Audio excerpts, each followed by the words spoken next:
Sambuza lelo ina inzulu lento zamuthethe. Adaba zenzela njani kodwa inzulu. Imost abantu ababizwa ukuthi baphela behlala phansi nalakhona. Ngoba i-system yecawa ayi-understand into, ayi-understand the move of God. I-understand the procedure of the church. Ngoba iziprofeto sinabantu abaninzi aba-anointiwe. Kodwa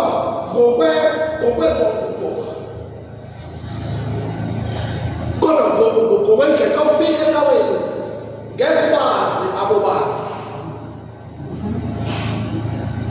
Iyakhonza icawe every week, but akho kufokayo every week. Because bawunikela ubiziwe yafuna inkonzo wakho ukushumayeli.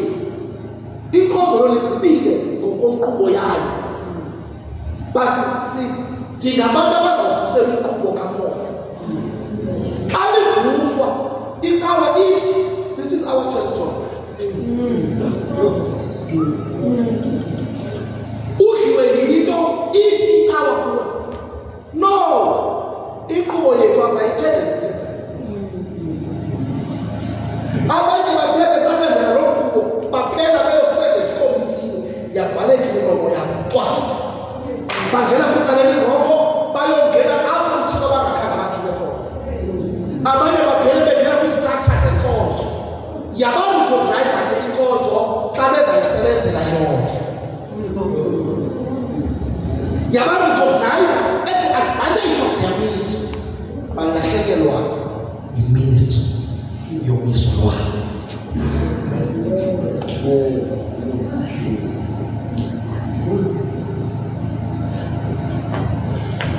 So the system, it is in our culture. Where is what I'm watching? Amen.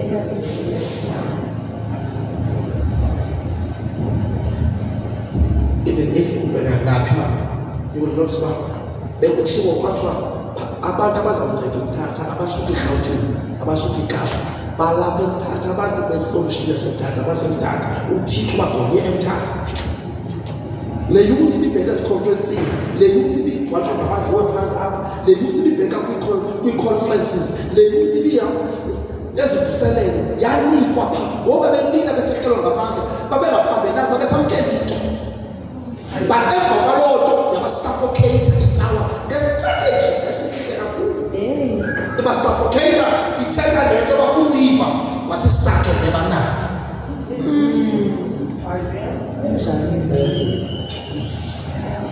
No wonder.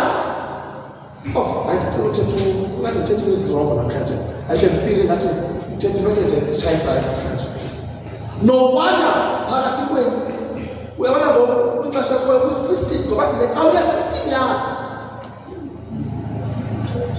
a professional. That is why namhlanje sifere ministry evangelism. Singabili intende namhlanje abantu bentshende babalimali ecaweni. Sifelwe i-apostolic ministry namhlanje.